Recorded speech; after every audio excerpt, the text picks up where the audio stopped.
Cette visite d'amitié et de travail verra la signature d'un accord de partenariat stratégique entre la Côte d'Ivoire et le Ghana. Au préalable, une séance de travail tenue au palais présidentiel a réuni ce lundi délégations ministérielles ghanéennes et ivoiriennes. Au terme de cette séance, les deux chefs d'État sont venus apporter leur caution aux conclusions des travaux. Le président Nana Akufo-Addo a remercié son homologue ivoirien pour avoir accepté son invitation.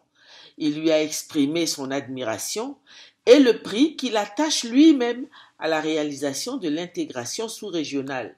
Nana Akufo-Addo, qui est parfaitement bilingue pour avoir longtemps séjourné en France, où il a exercé comme avocat international, a estimé que la barrière de la langue ne doit plus constituer un handicap à l'intégration des peuples ivoiriens et ghanéens. À son tour, le président de la République, Alassane Ouattara, a remercié tout d'abord le président et le peuple ghanéen pour l'accueil chaleureux qui lui a été réservé. Il a félicité tout particulièrement la hauteur de vue du président Nana Akufo-Addo, alors qu'étant à l'époque ministre des Affaires étrangères du Ghana, il a eu à se prononcer sur la crise en Côte d'Ivoire. Il a félicité leur volonté commune de renforcer la coopération entre leurs deux pays.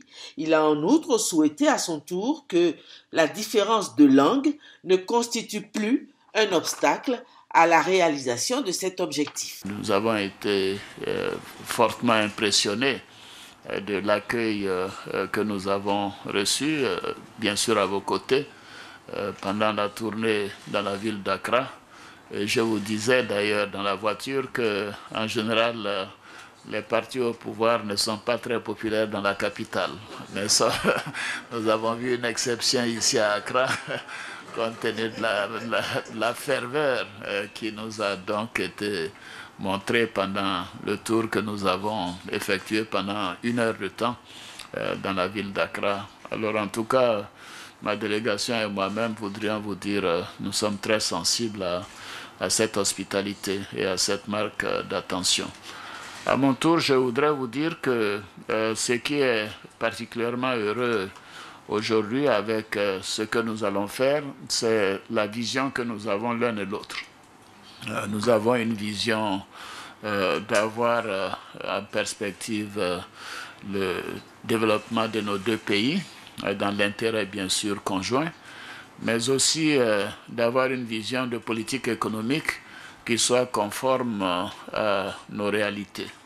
Et nous menons ensemble des politiques qui tiennent compte de la capacité donc de nos pays. Nous partageons de nombreuses matières premières, que ce soit dans le domaine agricole, dans le domaine minier, dans le domaine maritime. Et par conséquent, en réalité, ces deux pays sont tout simplement séparés à cause de la colonisation. Il s'agit d'un même pays, le Ghana et la Côte d'Ivoire.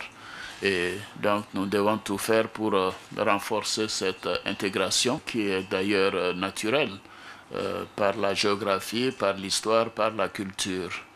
Et les discussions que nos collaborateurs ont eues, je crois, nous permettront de développer un schéma pour l'avenir qui est conforme à notre volonté commune.